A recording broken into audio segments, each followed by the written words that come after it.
And hello, everyone. Welcome to the Real Estate Show on KCMX News Media 880 and on YouTube at realestateshowOregon.com. I'm Pete Belcastro. This is Alice Lima. We're both real estate brokers with John L. Scott in Southern Oregon. We get together with you once a week here on the radio and on YouTube to talk about our favorite topic, Southern Oregon real estate. Southern Oregon real estate. There's always something to talk about. It's so interesting. We're, of course, at the end of 2019. We're looking forward to 2020, and I know you're looking forward to it, too. Well, and it's also the end of a decade. And when we started 10 years ago, things were really, really hard in Southern Oregon. A lot of people were losing their houses. And look, here we are 10 years later. Yeah, all the stats are for those since 2009 on our show, how things have obviously turned around. Two fellows here are going to join us in our discussion today. Patrick Iler is the president of the Southern Oregon Multiple Listing Service, and Patrick Iler Real Estate, right? That's correct. You've been doing this independently for a long time. I have. Yeah, and how are you doing? I'm doing well. Yeah? It's a good market overall. You know, our season's a little low because we're in this season, but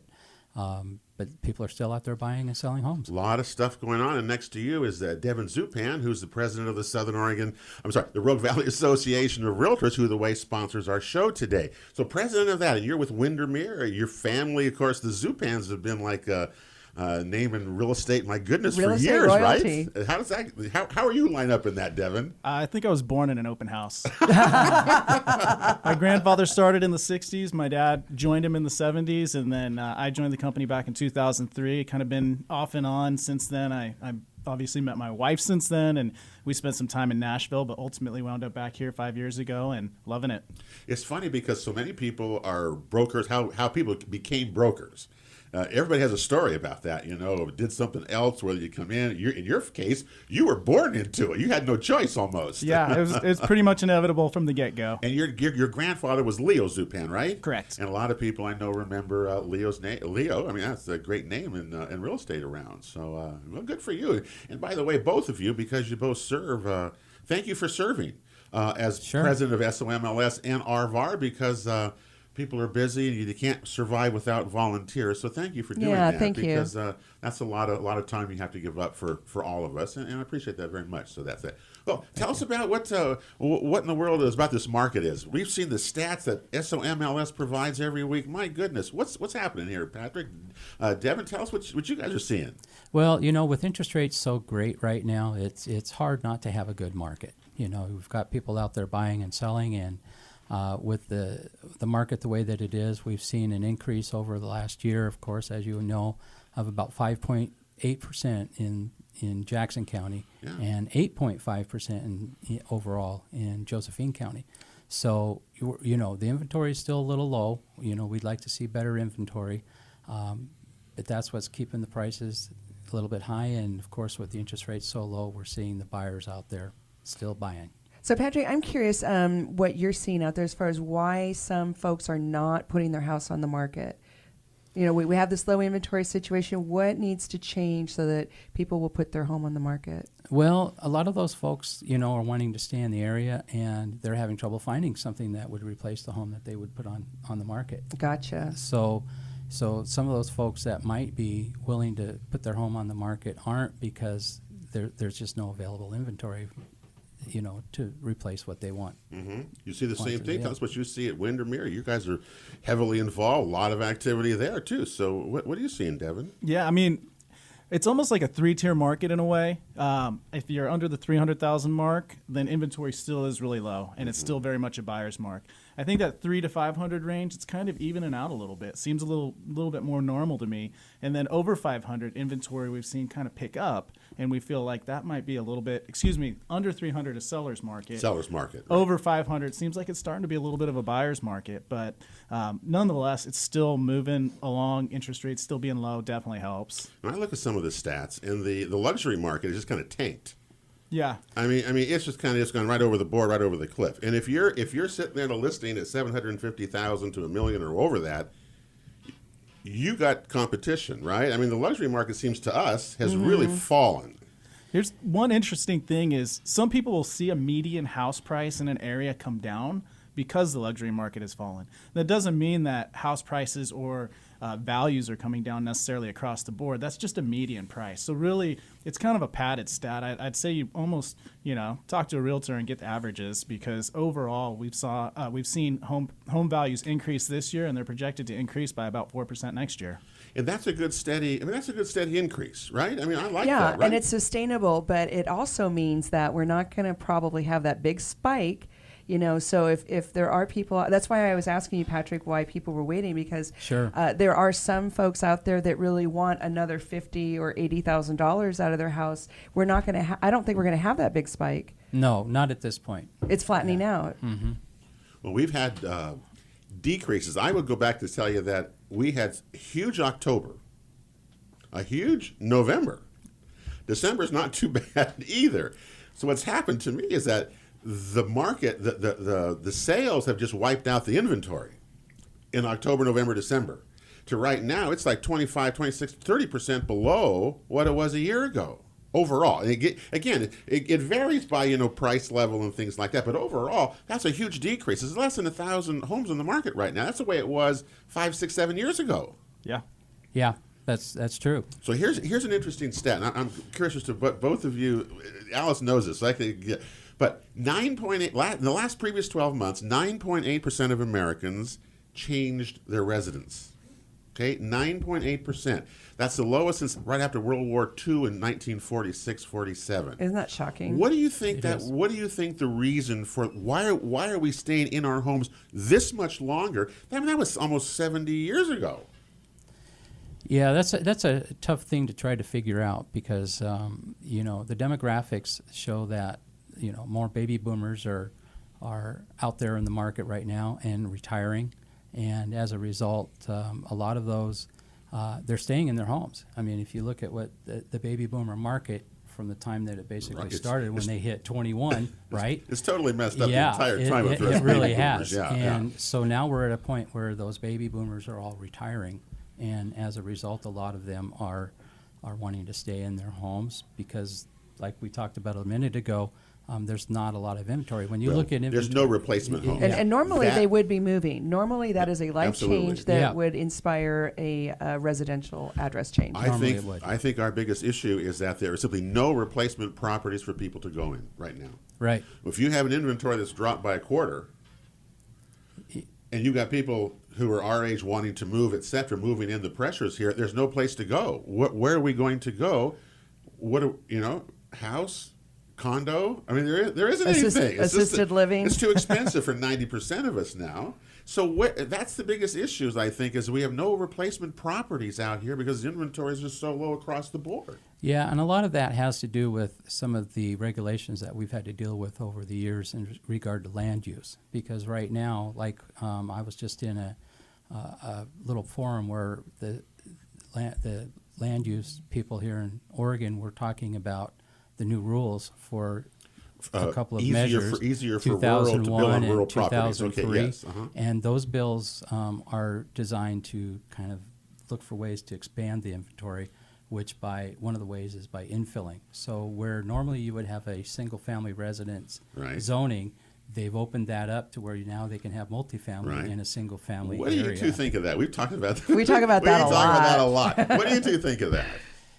First of all, no one's applied for anything yet that we know of in Jackson County. Well, they're still in the Medford or Grants Pass. rulemaking stage really right now, and how all that's going to work. So I know that the city of Medford is on top of it. Oh yeah, they are. And, They actually yeah. are. Yeah. They're a very big proponent of it. Yeah, But they've they still are. had nobody apply for anything beyond that. So that's Right. the thing. I wonder if it's even gonna happen. I think it will. I mean, you're going to get some pushback in certain neighborhoods, but somebody has a $800,000 house, they're going to give a little pushback. Somebody tries to put a triplex up next to them, but that's again, the state has given each city to make their own rules. So that's kind of what the process is right now. Is the city of Medford's going through that rulemaking process, as Patrick mentioned. Well, we'll see if any of them actually do it. It's easier to build ADUs, we hear, on properties. We've had lenders that we've talked with also who will loan on additional dwelling units and things like that. But still, we're not getting much of it. I mean, we don't. Well, and I think it takes not only awareness, but it takes money and planning, and you have to have a certain skill set and amount of time and energy in your life to take on a project like that if you're going to actually build something or convert something in your existing house so that somebody could live there. It's kind of a big deal. Yeah. It really is. It's basically a change in the way we think about land use in that regard and zoning, especially in the urban areas. Yeah, my complaint is that we built just three single-family, 3-bedroom, 2-bath houses. That's kind of what we build in Jackson County mostly, and we need other types of housing to accommodate that because not everyone wants a 3-bedroom, 2-bath house on a tiny lot, which is what we're building today. We're not getting the variety that I think that we're hoping that we get in the future. Well, we're going to see a little bit more variety, and it's simply because of the number of people that are not able to go out there and afford some of the single family 3-bedroom 2-bath home.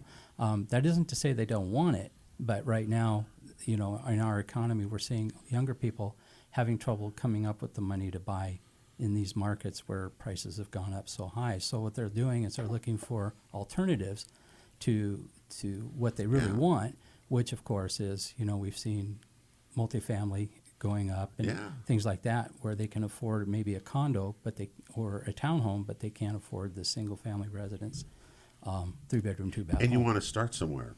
Don't just put it off to not do it. You've got to start somewhere, and a condo may be the place to start, right? Yeah. It doesn't have to be exactly what you want to go. So anyway, we'll see what happens with all that. You as an owner, I mean, as of an office like you both are, you see this as good signs. I mean, you think 2020 is going to be a good year because as long as interest rates stay low. Is that the key? I think that is a big key. When we saw interest rates, if you guys remember back in February, March, when they started to peak up over 4, it slowed. 5.25. It slowed down a little bit, and then they came tumbling back down, and the market took off. But I think what's interesting, you guys were talking about the lack of inventory and people not moving around, and what's interesting in our area is the lack of starter homes. So the number one demographic of home buyers in 2020 is going to be millennials. Okay. And Here they come. Yeah, Here they come. Yeah. Biggest generation ever. Yep, they're coming out of the basement, moving into their own homes. And they want something that's nice, right? Right. I mean, the biggest thing in the affordability issue we talk about all the time is if you're going to sell it, you got to make sure it's ready to go, because otherwise, buyers are not going to take them. Well, and there's also a philosophical issue with the millennials, not to be so general, but they waited so long and they endured the hardship of the crash, or many of them actually took in their parents that lost houses. I mean, we make jokes about them living in parents' basements. Some of the parents are living in their basements. Now, because of that, they really do want something that makes it worth it, and they want granite. They want something with a little bit of a yard. They want some parking on the side, and they want an open floor plan.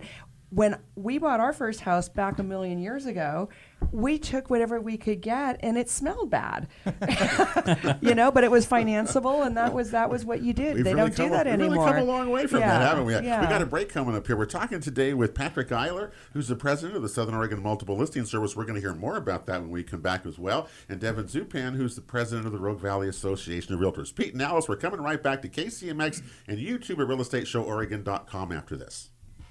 Welcome back to the Real Estate Show on KCMX News Media 880 and on YouTube at realestateshoworegon.com. Pete Belcastro, Alice Lehman with you today.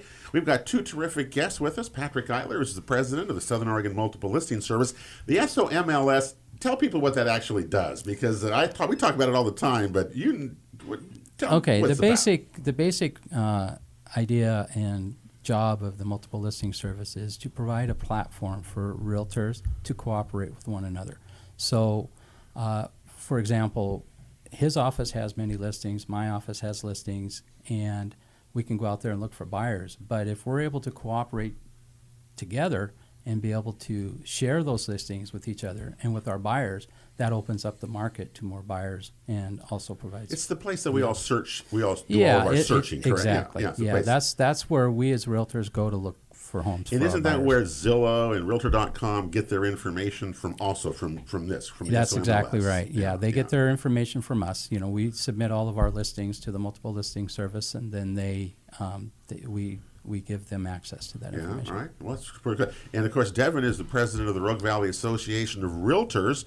They're two separate organizations. We learned that over the years as well, you know. And so, RVAR is you are the professional overseer, right? Isn't that what more or less what that is? Yeah, so think of us as we're the nonprofit, they're the for-profit. So, Okay. but yeah, RVAR's largely involved in just the professionalism, ensuring that realtors are abiding by the code of ethics, helping generate community activities. You know, before the show we were talking about the Habitat for Humanity build. Yeah. RVAR was behind, putting up the money and getting the volunteers to build that Habitat for Humanity house out in Rogue River.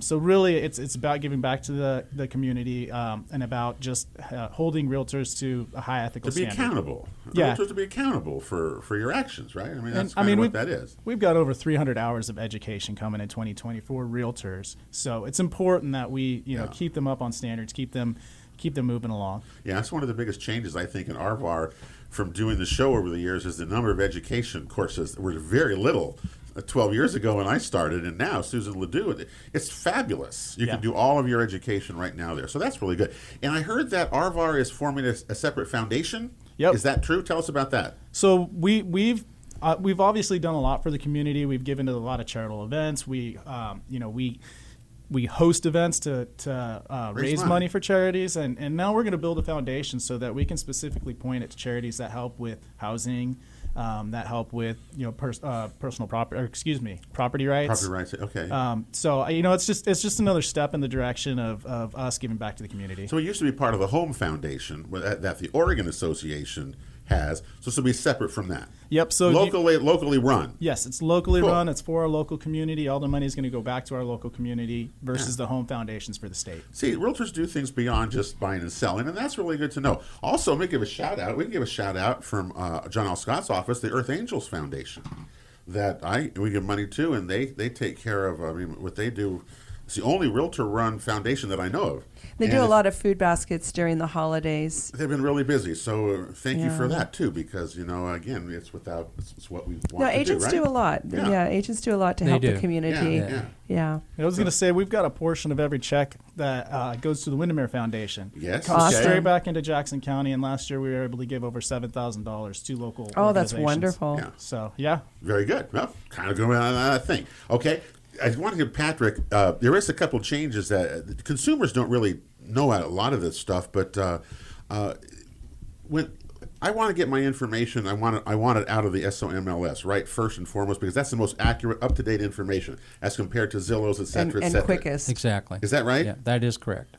Yeah. The information that you get from Zillow and Realtor.com and those, there's not a lot of delay, but there's a little bit, and sometimes the information gets a little crumbled up, know. But if you want to get the right data, the correct data, you want to talk to your realtor. Mm-hmm. Because it's up to date. Because they have it's the right information that's right there. There. Yeah. All right. Good. Yeah. We'll see what happens with And it's that. instantaneous is the other thing. Instantaneous, real time. Real time.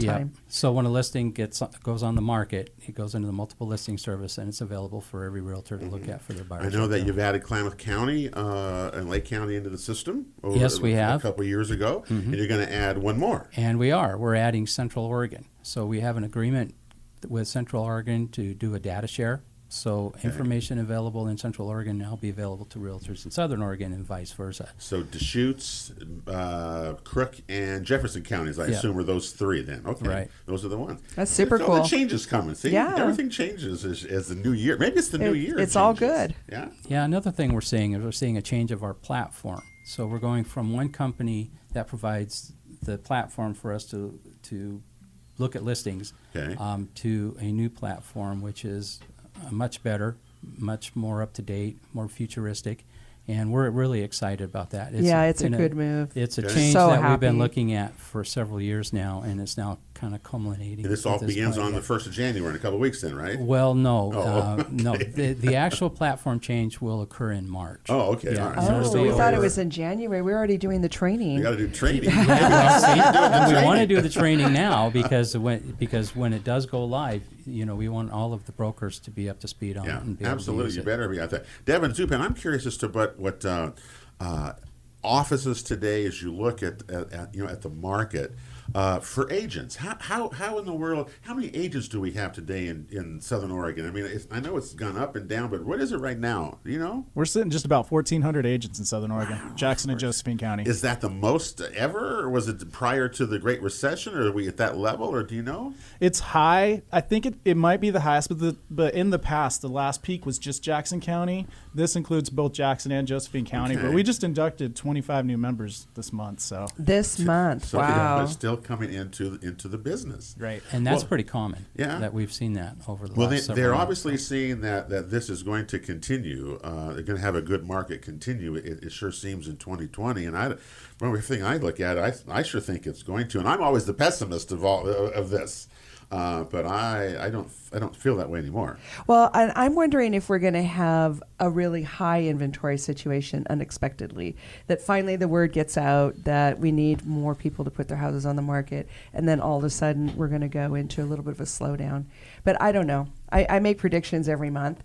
Sometimes I'm right, sometimes you I'm dust not. off the crystal ball. Yeah, You do but I what you thought it was can, going to yeah. be a real strong winter. I don't know what you guys were thinking. This shortage caught me by surprise. A little bit, yeah. It always slows down this time of year. And what I've discovered is that when people are out there looking for homes this time of year, it's because they need it. They're either moving in or they have to move out for job transfers or something like that.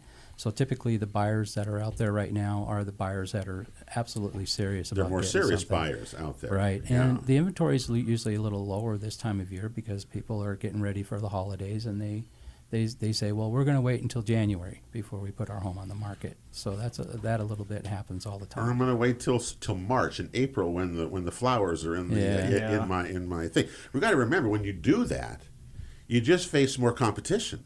True. Right? Isn't that what it is? And people say, well, I'll wait till the spring. Okay. If I got 1,000 on the market right now, and I got to have 2,000 on the market over here. Or 4. Or 4. Aren't I better off to sell it over here? I'm going to get more for my price. Aren't I over here? Well, that's what I was saying about the buyers out there right now are very serious. So if you're looking to sell, now is really the time to go get on the market because the inventory is lower, you have less competition, and the buyers out there are serious. No one casually looks when it's snowing. That's Right, right. and I think the transactions go more smoothly when you have a motivated party on the other side, somebody who really wants to move in and get it done. They're not going to be as fussy about inspections and this and that, and argue with you back and forth forever and ever. Yeah. Well, Devin had brought up, the available inventory that was out there and the different price levels depending on the category. If you're in Jackson County, if you're at a $150,000 to $250,000 price range, you have about a 1.7 month supply of inventory. Now, a normal supply is 6 months, right? That's what everyone says. 6 months supply. That's the target area. That's yeah. equal to buyer and seller negotiating. Okay, the 1.7. If you go look, 250 to 350,000 is the single most popular price in our region. We have a 1.3 month supply of inventory in that category. That's critical. Yeah. Now I can go to the $1 million range up here, and I got a 2-year supply. Right. So again, But don't you think some of that is pricing? Well, a lot of it has to do with buyers because, as you know, if you're looking in the 250 to 300 range, there's a lot more buyers than you have More up there buyers. in the $1 million range. Sure. And so you have a bigger pool of buyers in the lower ranges, a higher pool of buyers in the upper ranges. So as Devin was saying, the competition factor changes at that point. yeah, well, I'm really worried about what we're going to do because there's not a lot of inventory out there for a lot of people. And so, we'll see what happens in the spring, and we'll see what happens in January. It all changes in January now, so it's a couple of weeks. That's when the listings go like this again. They start that cycle up. So do. we're going to find out if that's going to be true. Yeah, we'll see if that happens. We'll see if that happens. I Again, believe 2020 is just a couple weeks away. Yeah, do we it's ever crazy. see? Do you remember the year 2000, Y2K? Remember that? It wasn't that long ago, but Yeah. here we are 20 years later, right? And here we go. I'm pretty excited about it. I think Jackson County, as you say, Alice, the economy is doing really well. we see a lot of positive signs going on. I think the only downfall really is that there's just a lack of available inventory for so many people and place replacement property of where to go if you're going to move up or down in our valley.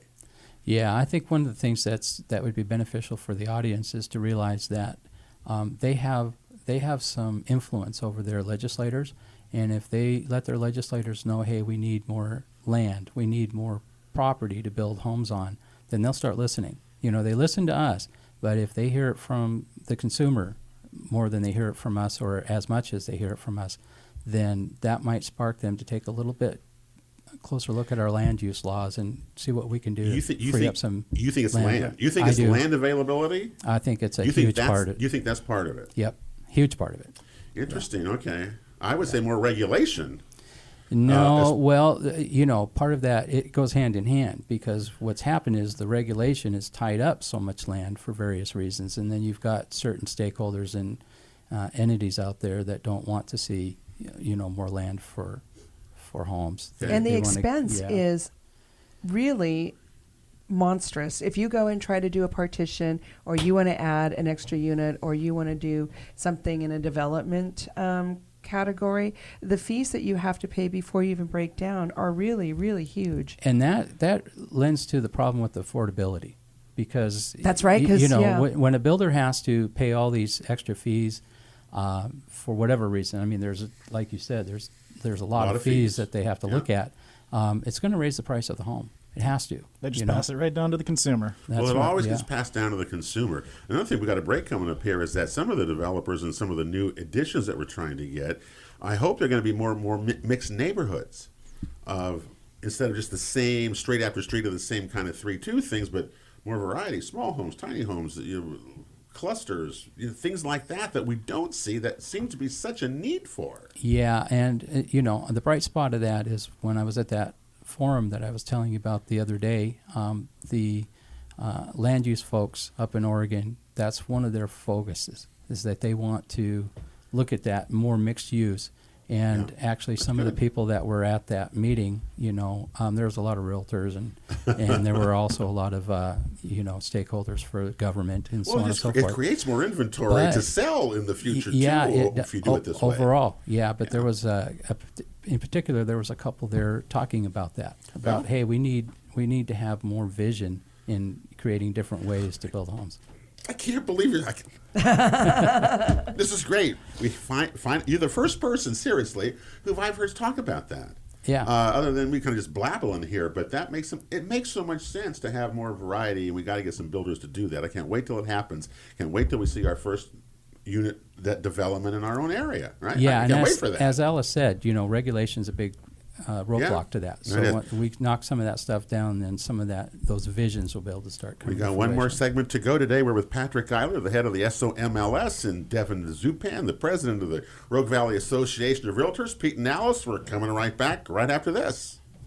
Welcome back to the Real Estate Show on KCMX News Media 880 and on YouTube at realestateshoworegon.com. Pete Belcastro, Alice Lehman with you here today on the end of the year, end of 2019. Wow, it did go fast, didn't it? It did. It's been a fast 10 years. You had a good year, I know that. Every year's a good year. It is what you make it. Isn't that there funny? You go. And that's exactly right. That's a realtor answer right there. It is what you make it, and that's really true. And boy, a lot of people have made it a pretty good year because it was a big year. I think when the year is over, we're going to hit almost $4 billion in real estate sales in Jackson County. Isn't that that's almost pretty close? Yeah.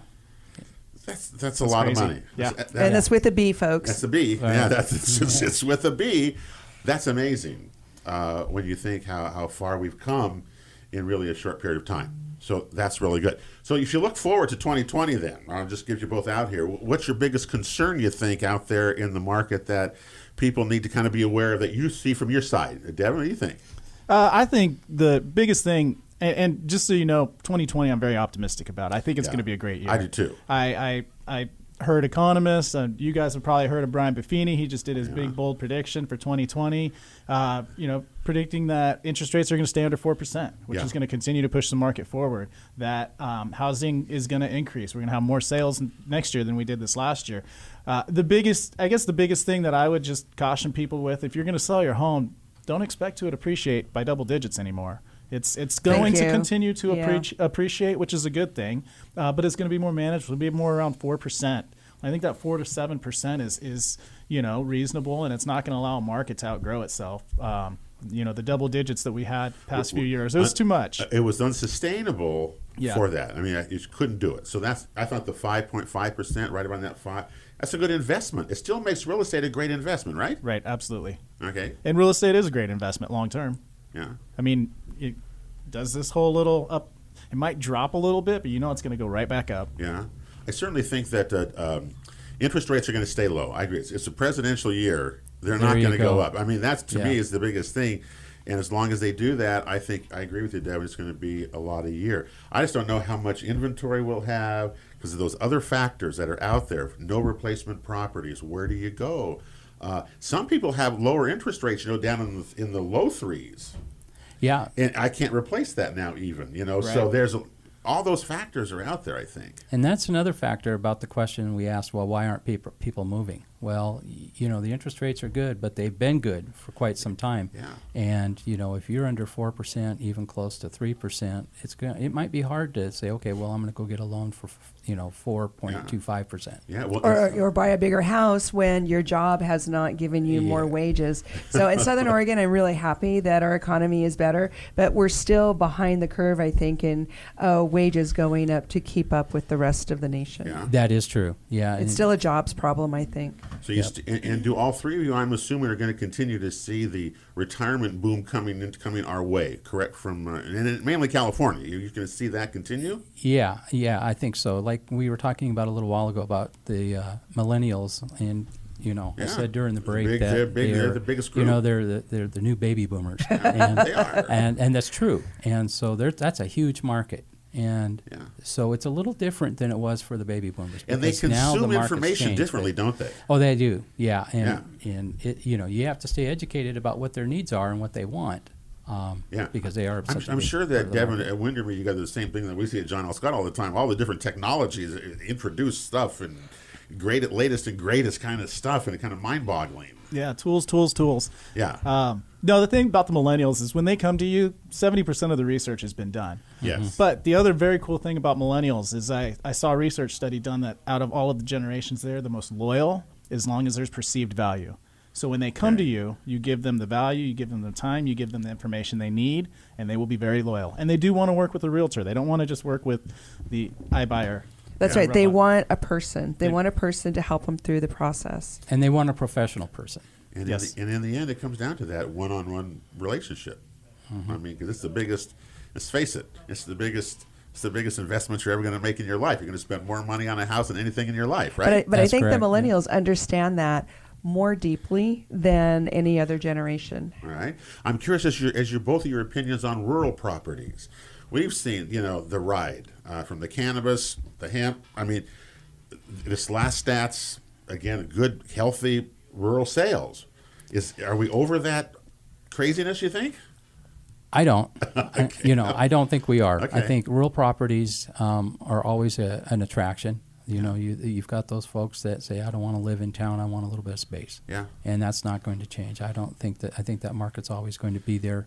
And, as long as the inventory is there, they'll continue to buy. Well, it lost money for a while. I mean, in these rural properties, and it's now coming back. So it's like everything. I think we've filtered out maybe the speculation. Speculation, maybe the speculation. And a lot of that had to do with the marijuana thing and the hemp thing. I think the market inflated, and then when it, how markets work. Absolutely. When they It's a inflate, bubble. they're going to go down. Yeah. Okay, Yeah. and so real estate is a wave, so it's always going to go up. It's going to go down. There's factors that will artificially make prices go up.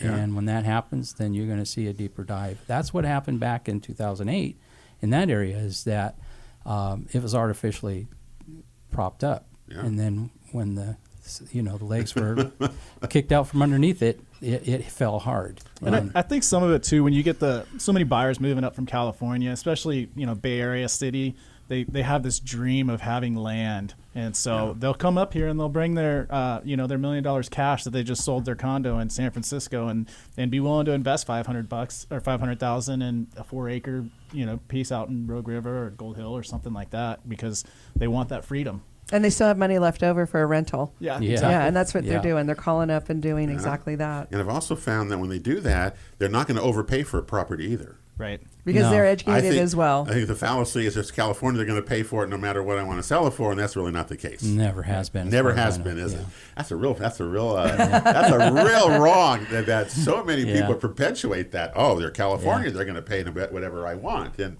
Yeah. it just No, they do their homework. They do the Yeah. homework, and you're right. Buyers are as you said, 70%. They know what they want. They look before they find you and what they want you to do. But I loved your comment about perceived value. Right. That's what they really need, and that's what, of course, a realtor needs to give, obviously, to do that. That's kind of cool. It's right what we hear all the time, Devin, from all the different people who speak about this, and you're saying it absolutely They correct. really do need us.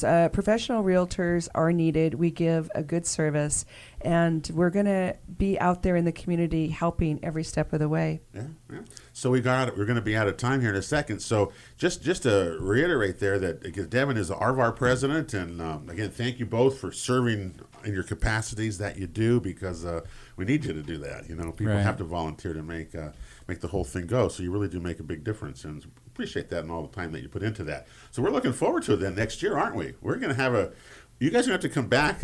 You have to see if the next- predictions come are back right. Next December and say, are we actually true? But I really do think that the signs sure point to that. And I think that's really good for people to generate wealth for themselves, to buy, to move up, to do these things that we talk about real estate does. And it can change your life. So hopefully people will be able to do that, right? That's Absolutely. correct. Okay. Well, yeah, good too.